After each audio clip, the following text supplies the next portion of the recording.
Hola a todos, ¿cómo están? Mi nombre es Lesma, espero se encuentren muy bien. Yo como siempre muy contenta de poder estar un día más aquí con ustedes, muy agradecida de que me estén viendo donde quiera que se encuentren. El día de hoy tenemos un caso sucedido en Argentina, el de Andrea López. Acompáñenme a ver todos los detalles.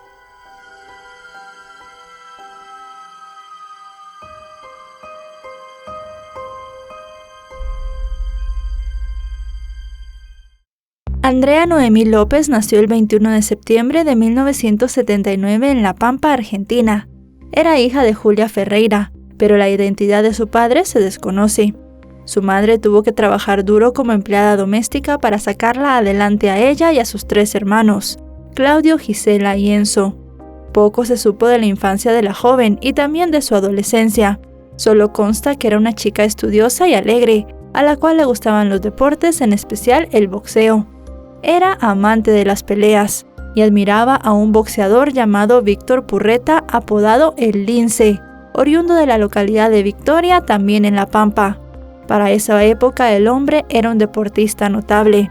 Según las reseñas, tenía 21 peleas, todas ganadas, construidas con un estilo elegante y con talento, pero su indisciplina le impidió llegar a un título de campeón argentino, lo que todo el mundo daba casi como un hecho, y que no pudo lograr pese a tener las condiciones por su falta de compromiso.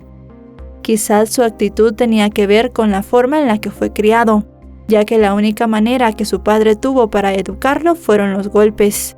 Así, a los 13 años tomó la decisión de irse de su casa cansado de las agresiones. A partir de ese momento se prometió a sí mismo que no dejaría que le hicieran daño nunca más.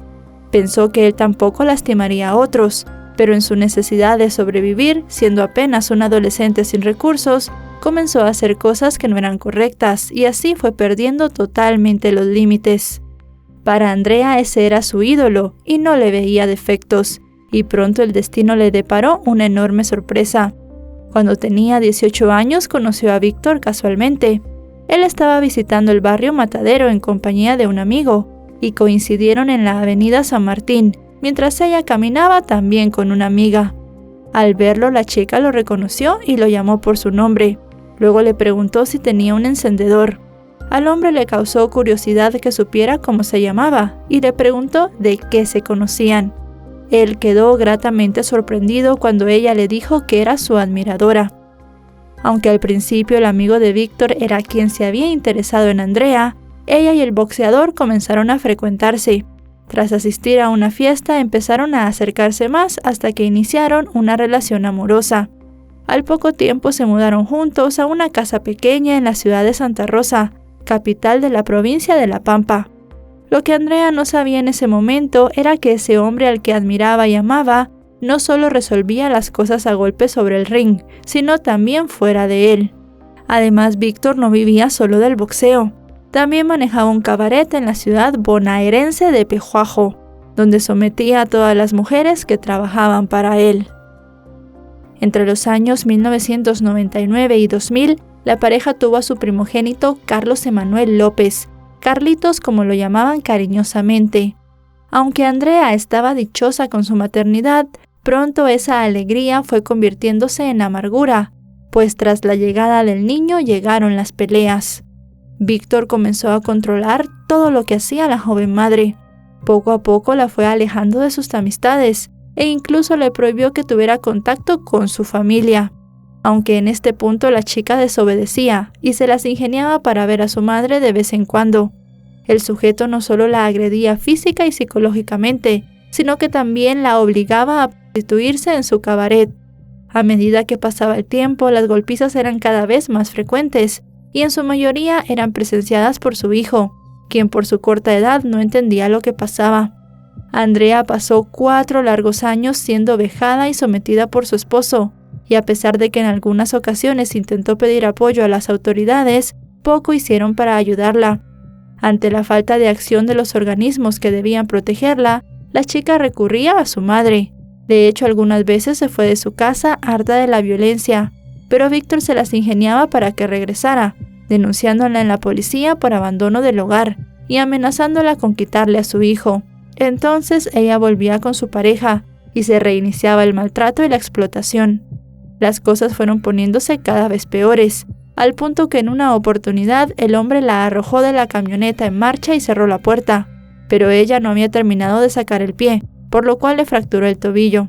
Fue tan grave la lesión que tuvieron que ponerle una pieza metálica.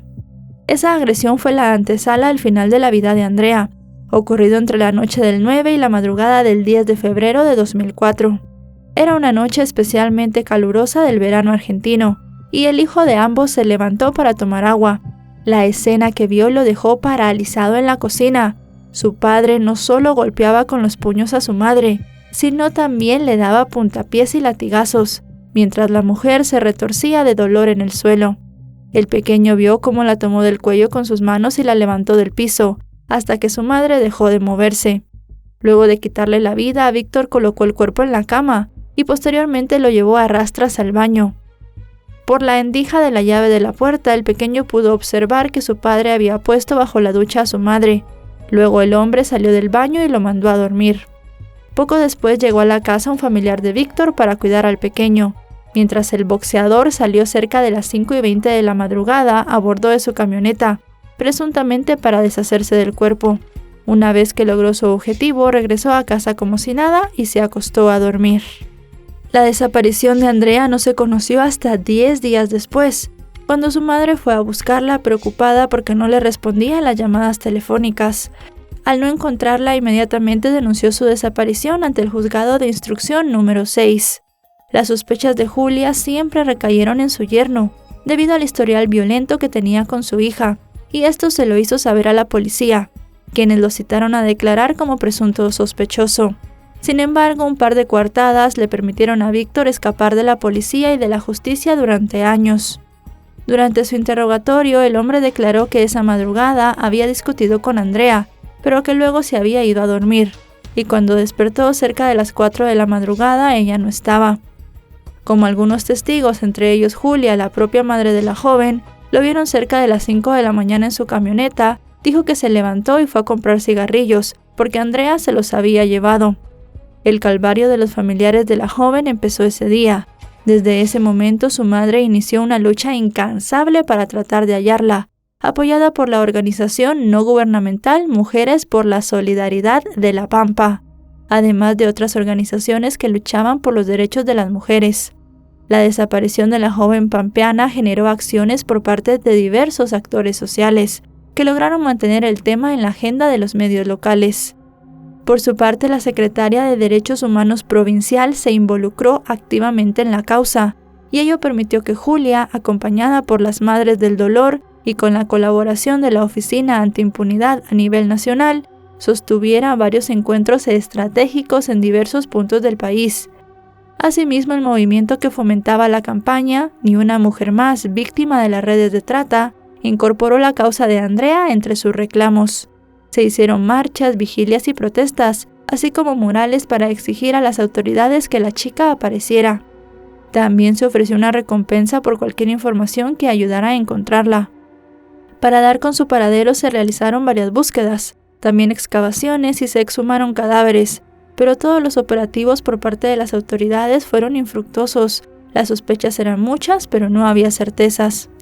Para ese entonces Julia sentía que a su hija no había que buscarla moviendo tierra y palas, sino derribando las puertas de los cabarets que funcionaban bajo la mirada ciega del poder judicial, policial o político.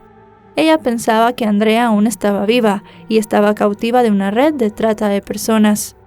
Según lo que describen algunas reseñas del caso, la dificultad para encontrar a Andrea comenzaba por las dificultades de Julia para ser respetada, por su condición de empleada doméstica.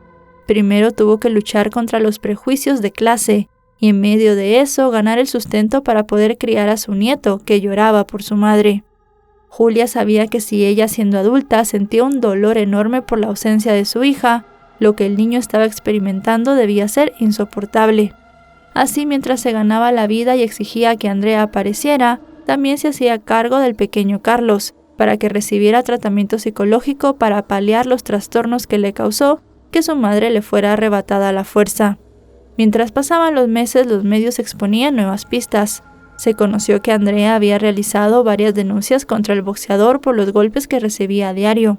así también como su deseo de abandonar el trabajo de meretriz que él le obligaba a realizar.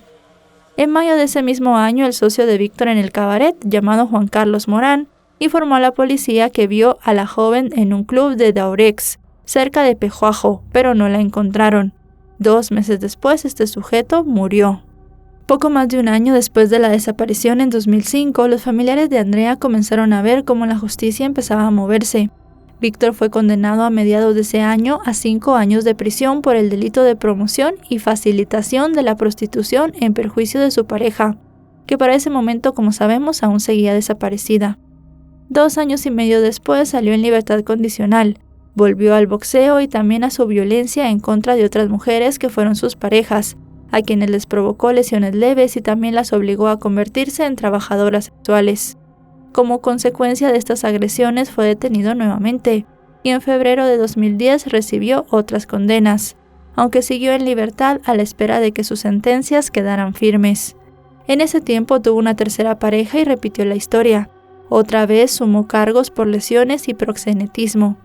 Ya el hombre estaba pasando por una mala racha y lo peor estaba por llegar. En noviembre de 2011, cuando su hijo tenía 12 años, declaró en una cámara Gesell y lo incriminó en la desaparición de su madre.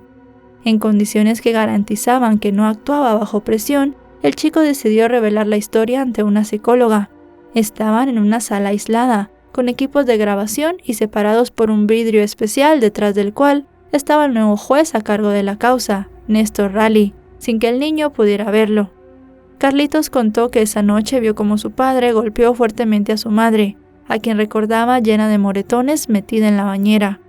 Tras la denuncia del adolescente, unos 30 agentes de la Policía Federal realizaron excavaciones en un predio cercano al campo de Doma y en inmediaciones de la feria de Toay, una localidad ubicada a 13 kilómetros de Santa Rosa, pero no obtuvieron resultados positivos.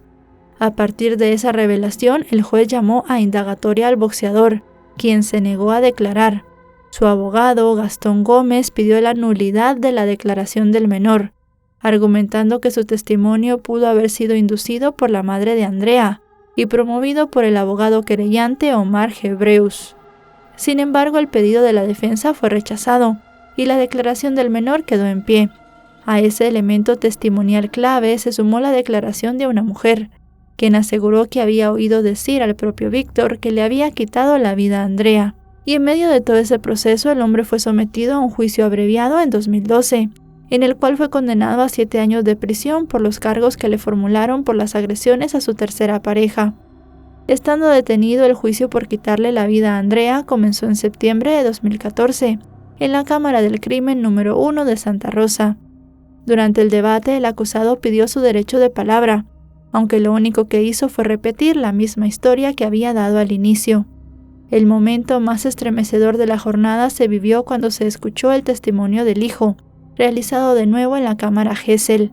Ya para ese entonces, el testigo clave de la acusación, Carlos, tenía 15 años.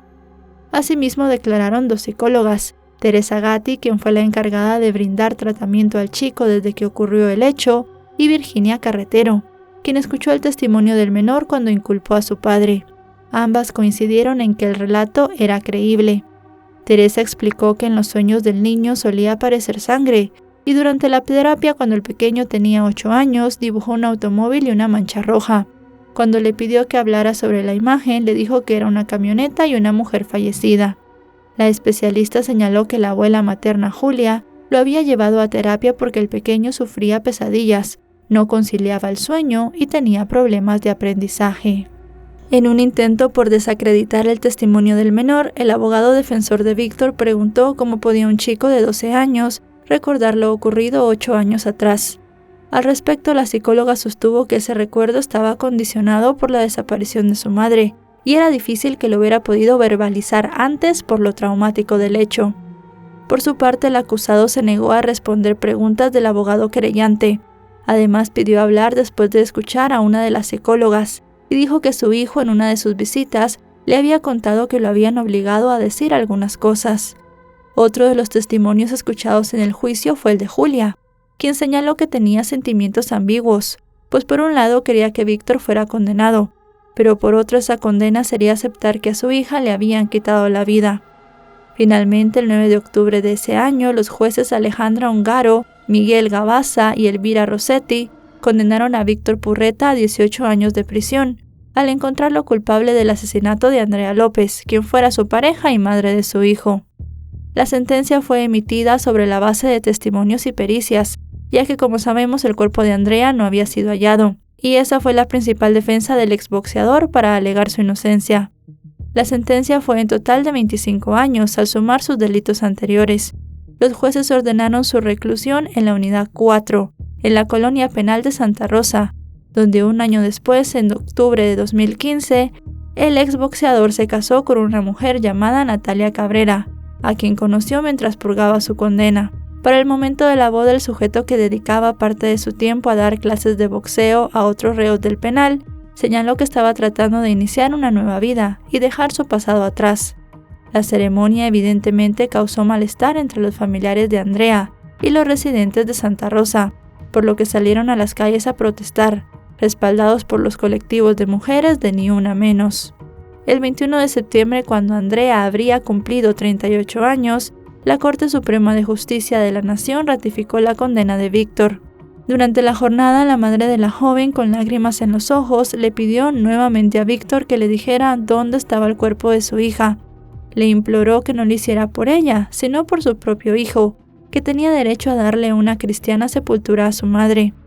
Julia señaló que aunque el sujeto estuviera condenado, la justicia no estaría completa hasta saber dónde estaba su hija. Pese a los ruegos de la madre, Víctor se negó a revelar dónde estaba el cuerpo, pues eso sería asumir su culpa, y hasta ese momento seguía manteniendo su inocencia. Para enero de 2019, el entonces vicegobernador del Poder Ejecutivo Provincial, Mariano Fernández, actualizó como se había hecho durante todos los años el monto de la recompensa. Para ese momento la incrementó a 200,000 pesos, lo que podrían ser ahora unos $600, por cualquier dato relevante que condujera a hallar el cuerpo de la joven. Dicha recompensa fue aumentada a $1,000,000, casi $3,000 en 2022, cuando habían transcurrido 18 años desde que Andrea fue sepultada por su marido en un lugar hasta ese momento indeterminado. Cuando ya las autoridades habían perdido toda la esperanza de obtener información al respecto, inesperadamente en julio de 2023, Víctor se comunicó con el equipo de la Subsecretaría de Derechos Humanos para aportar datos sobre el lugar donde se encontraban los restos de Andrea. El sujeto manifestó su voluntad de responder a la pregunta que evadió durante casi 20 años ante la justicia, y finalmente dijo que la había enterrado en un campo llamado Monte Chue, a 22 kilómetros al norte de Santa Rosa. Declaró que la enterró sin ropa y envuelta en una sábana blanca, y advirtió que tenía una prótesis de metal en el tobillo. La confesión hizo que las autoridades del gobierno provincial y del Ministerio Público Fiscal se movilizaran para confirmar la veracidad de sus declaraciones. El recorrido hacia el sitio se hizo el jueves 27 de julio, guiado por el propio Víctor, quien estaba esposado y lucía con canas producto del paso de los años. El sujeto estuvo acompañado por la fiscal Cecilia Martini, junto a personal de la Agencia de Investigación Científica, el equipo de antropología forense de la Nación y varios empleados judiciales. Sin embargo, no pudo identificar el lugar exacto donde sepultó el cuerpo, ya que con el paso de los años la fisionomía del campo había cambiado. Solo marcó 5 puntos todos cercanos entre sí, en una superficie entre 2 y 3 metros a la redonda. En ese espacio el equipo de investigación forense comenzó a hacer rastrillajes y excavaciones. Se hicieron unos 27 agujeros sin resultados. Un dato relevante fue que la confesión de Víctor coincidió con su deseo de disfrutar de ciertos beneficios procesales. La justicia había rechazado en 2 oportunidades, una en 2021 y otra en 2023, la posibilidad de que el hombre obtuviera permiso de salidas transitorias. Debido a los años que ya había cumplido en prisión, podía acceder a dichas salidas. Sin embargo, debido a los informes negativos del Servicio Penitenciario Federal, el juez de ejecución penal decidió no otorgarle el beneficio. Aunque la familia de Andrea y muchas personas estaban seguras de que su confesión se trataba de una estrategia para acceder al beneficio de las salidas, el abogado querellante señaló en sus declaraciones que él pensaba que todo podía ser cierto, ya que durante el juicio algunos testigos declararon que lo vieron aquella madrugada a la altura del aeropuerto de Santa Rosa, en la misma vía del lugar señalado por el exboxeador. También recordó que según las declaraciones iniciales de la madre de Andrea, su ex yerno solía ir a cazar a esa zona, por lo que no era descabellado que hubiera abandonado el cuerpo allí. Por su parte, los abogados de Víctor, Hugo Bessoni y Lucas González, anticiparon que solicitarían de nuevo las salidas transitorias de su cliente. Señalaron que la decisión de otorgar ese beneficio no dependía de si apareciera o no el cuerpo de Andrea, sino que se otorgaba por la conducta que tenía en la cárcel, la cual a juicio de los letrados era buena. Mientras las autoridades continuaban los trabajos para tratar de localizar los restos, Víctor ofreció una entrevista exclusiva desde prisión con el diario La Pampa, en el cual hizo hincapié en repasar parte de su vida antes de 2004. Contó cómo conoció a la joven a la que luego le quitó la vida, los episodios de violencia que tuvo con ella y otras mujeres antes y después del crimen, y su condena por proxeneta. Además reveló que los detalles del homicidio estaban en una carta que escribió para su familia y que aún no había podido entregar. Admitió que se había aferrado al silencio sobre el paradero del cuerpo de Andrea durante casi 2 décadas para hacer daño, pero creía que ya era momento de hablar y darle paz a la familia de la mujer, porque se dio cuenta que la víctima no solo era Andrea, sino también su familia y su hijo. Dicha entrevista generó repudio en la red de periodistas por una comunicación no sexista, que lamentó que se le diera voz a un criminal. En un comunicado de prensa expresaron su rechazo, pues consideraban que dicha publicación carecía de perspectiva de género, revictimizaba a Andrea, fomentando el melodrama, el impacto emocional y el dolor como un elemento más del show mediático. A casi 2 décadas del crimen de Andrea, aún las autoridades no han logrado hallar su cuerpo, el cual tenía un tatuaje de un niño con guantes de boxeo y el nombre Carlitos por su hijo en el brazo derecho. Hasta ahora la lucha de su madre por encontrarla para darle sepultura y hacer un duelo aún no se ha podido concretar. La pregunta que desde hace casi 20 años se repite en La Pampa y que aparece plasmada en murales y calles, ¿dónde está Andrea?, sigue siendo un misterio. Esperamos que con la búsqueda reciente las autoridades logren dar con el cuerpo de la mujer, para que ella pueda descansar en paz y su familia pueda tener un lugar donde llevarle flores y llorar por su ausencia.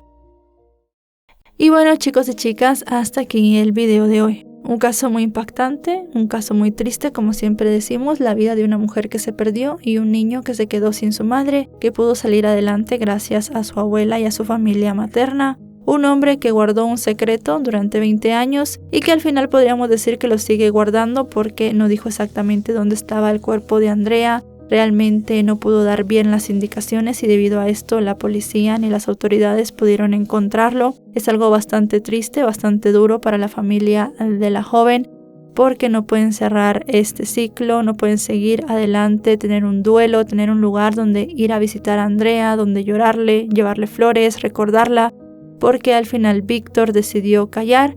Y si de verdad dijo el sitio, si dijo el sitio real donde había enterrado a Andrea, con el paso del tiempo pues ya fue muy tarde, porque es cada vez más difícil de saber exactamente dónde fue de todo ese lugar donde él dejó el cuerpo de la que era en ese momento su pareja. Realmente triste, lamentable y también ponerse a pensar que este hombre ya casi cumple la condena que le dieron, así que no sabemos si en los próximos años, meses, semanas podrá salir en libertad.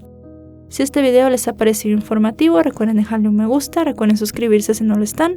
Actualizo 3 o 4 veces por semana y si están suscritos les llegará una notificación cada vez que yo suba un video. Me pueden seguir en mis otras redes sociales, aparezco como LesmaVR, tengo Facebook, Twitter, Instagram y TikTok. Ahora sí, nos vemos hasta otro caso. Adiós.